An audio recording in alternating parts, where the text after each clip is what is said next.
everybody, welcome back to the channel. Let's get into today's video.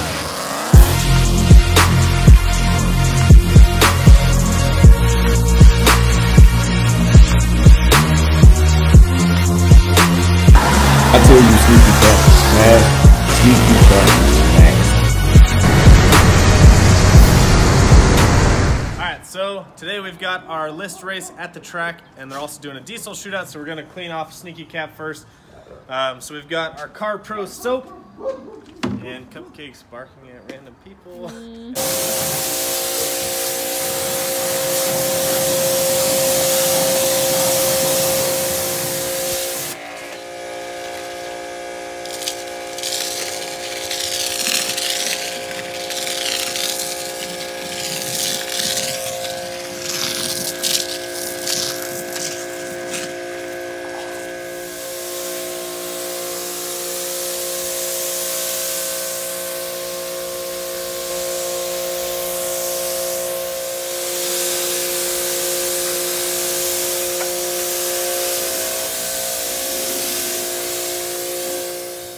Who's coming out today, boys?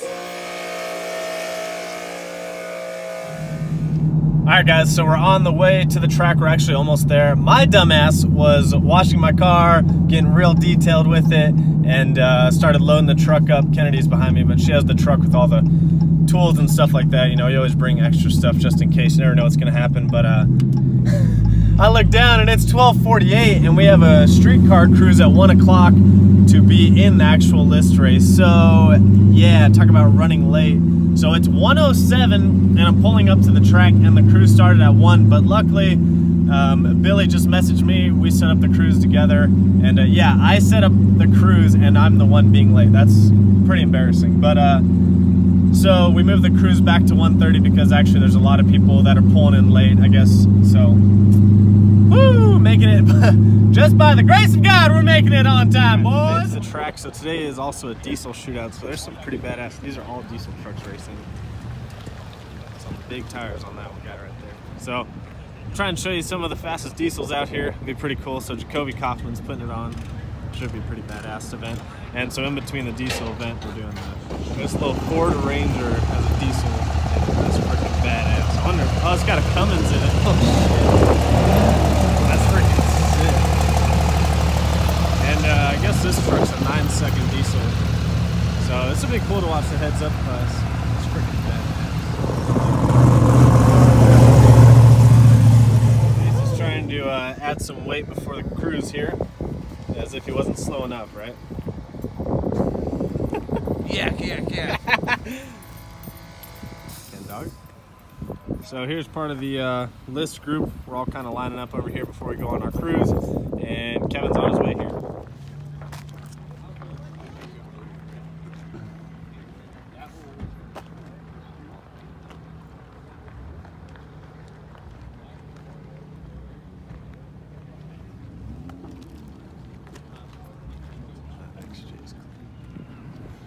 Yes, I know. I already showed him. I was like, you wait. Well, here, I'm looking here for.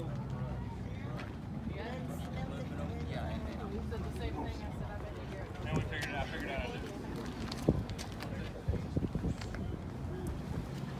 Man, I don't think it's big enough. It's going bigger. Really? Yep. Shit. As soon as I get it back home. This thing is insane. I ain't messing around with these diesels. Yeah, I am actually. Demonology? No, I did, yeah. Damn. Alright guys, so the list race is lining up right now. We're actually going to go before the diesels, which is pretty nice. So a couple minutes, we're going to ice down the Hellcat, and then we'll get our first match.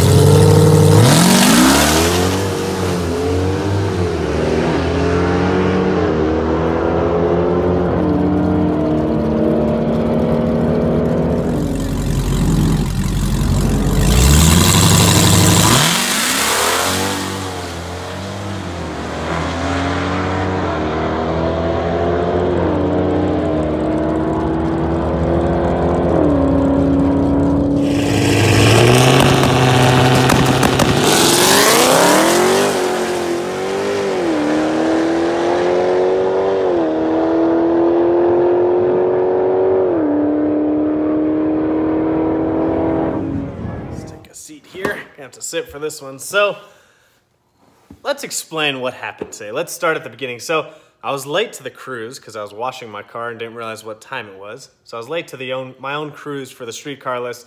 Anyways, it all worked out. We had a pretty cool cruise, and we got back to the track, started pulling chips to do the list race. Kevin was already out, so he was just waiting for the list to be made so that he could call someone out to get back into the list. There ended up not being enough time at the end of the day for him to call people out, and there was really no call-outs. We kind of just tried to establish the actual top 10 list, and so next time we go out, everyone will be able to actually call out people for spots. So that'll be really cool. So the list worked out really well. I ended up losing to a nitrous Camaro. My car is a lot faster than his, but his reaction time was really good. I need to really work on that. Plus, I got the left lane, and earlier in the day, I made a pass in the right lane and ran a really good time. I went 1.47 to the 60-foot with a 6.29 in the 8th. And I'm not afraid to hide my time, so I don't really care. So I went 6.29 in the 8th, which was actually my fastest 8th I've ever done here in the car. The car was hooking real good, but when I raced the red Camaro, which is Caesar, I pulled left lane because that's the chip I drew, and he out-treed me, and my car spun like crazy. I went like 1.7 to the 60-foot, which is really slow for my car. And the 8th mile, if you get beat on the tree and you don't have a good 60-foot, more than likely you're not going to be able to catch up. And I kept spinning. I let off, tried to pedal back in, and I spun again, and I just let off and only went like 6.70 in the 8th, which is, for my car, really slow for what it usually does, especially with it going a 6.29 earlier in the day. So my first race I won, and then I lost that race, which automatically put me at the number 4 spot. So if you're wondering, if you're keeping up with it, I am number 4 right now on the 806 list for true street cars. So I definitely think I have a chance to move up. I just need to work on my reaction time, and next time we go out, then you call the person next up. So either way, it's really fun. I'm glad people are coming out to it and people are showing up for it. So I hope a lot more people come out and make it a lot bigger. It'll make it just more fun. It's more entertaining. And it's always fun going to the track and racing your friends and being out there with good people. So the rest of the night, we'll get to that now. So Kevin was just testing tuning the whole time. He actually went his fastest. He went 10.20 at 139 miles an hour, which is crazy considering his car weighs like 5,000 pounds. We're going to go weigh it tomorrow, so look for that video on his channel. But we want to go weigh it because we think with him in the car, you know, he's got bags, he's got full interior, nothing's taken out, he's got the ice tank, and then him in the car, like we think it may be 5,000 if not more, depending on how much fuel is actually in the car. So we're gonna go weigh that, and I wanna go weigh mine and kind of see where mine is. And if you didn't watch my previous video, go watch it because it was kind of a last minute scramble to get everything done. Everything actually came in the day before. So last night I did a 15-inch brake conversion on the front. I put new billet specialty wheels on with new Hoosier tires, and got it all taken care of before today. So it wasn't like a huge task, but it was kind of one of those things like waiting for all the parts to come in. They came in at like 4 o'clock on a Friday, and I raced on Saturday. So we got there at 1. We were out there till 9:30, 9:45. They closed the gates at 10. Our buddy Jeff brought some bomb-ass food, so that kept us fueled for the whole night, and it was just a really good time. So what I did after losing my list race to Caesar, I went out and just wanted to test and tune my car. I smelled something. Now this freaked me out, okay? I smelled something coming from the car, and it smelled burnt. It didn't smell like burning oil. It kind of smelled like burning transmission fluid, and I freaked out. I was really worried about the car, and Joseph, being the good friend that he is, told me to go run again.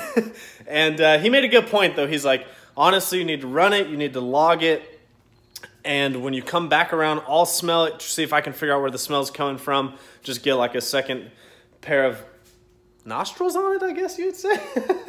Usually you say second pair of eyes, but we were trying to find the smell.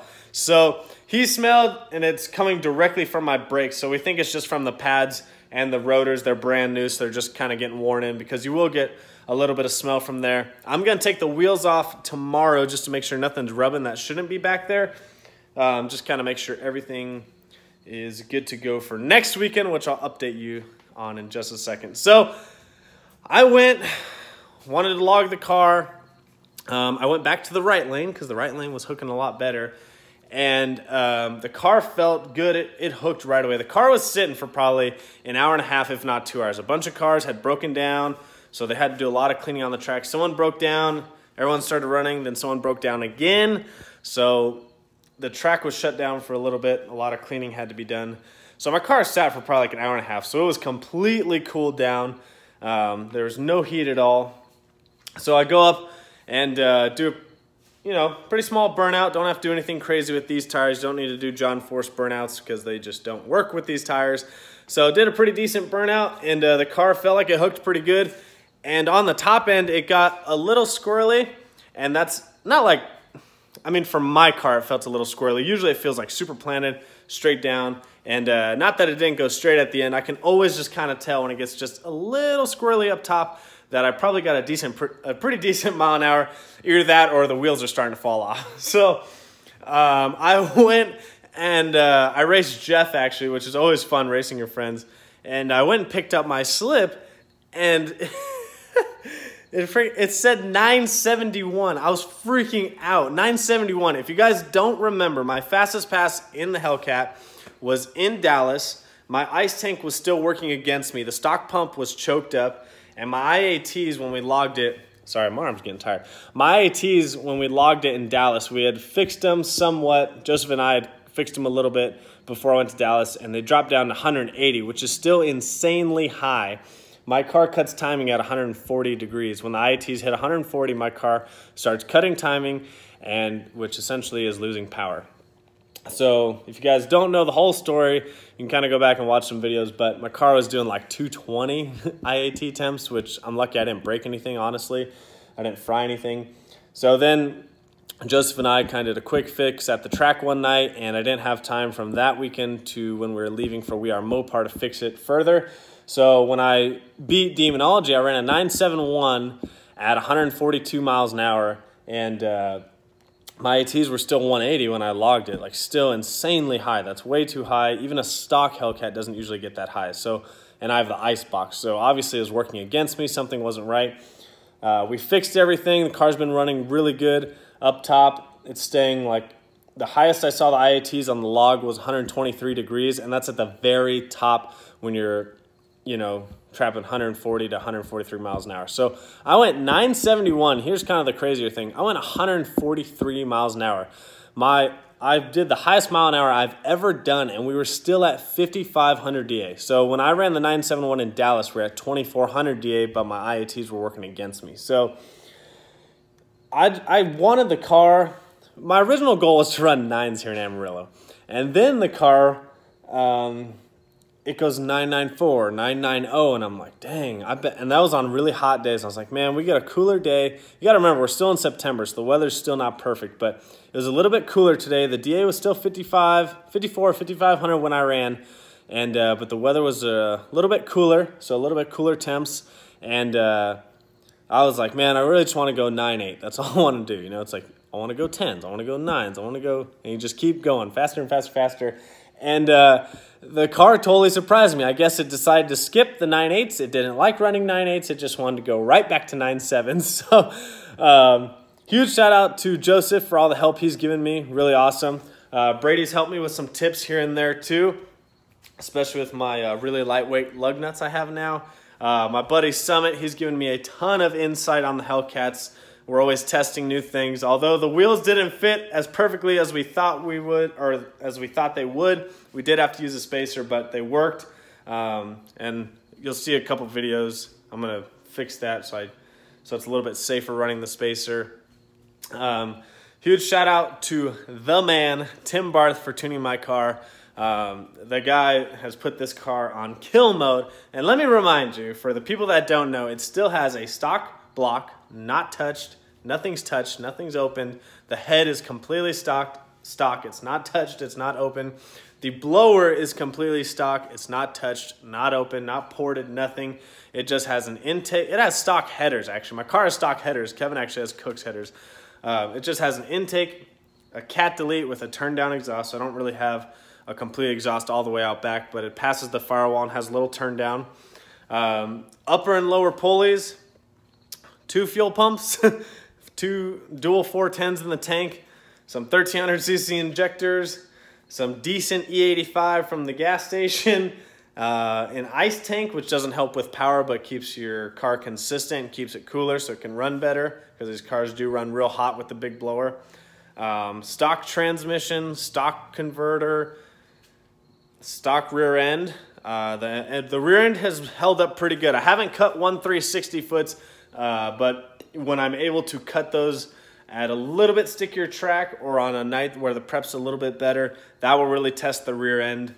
Doing 1.4s in these cars, I think they can do them pretty consistently. I mean, mine does it pretty consistently. It may wear on parts over time, but I think when you get into the 1.3s, like the mid to low 1.3s, you're really putting some strain on these cars on the rear end. But so stock axles, stock rear diff, it just has a diff brace.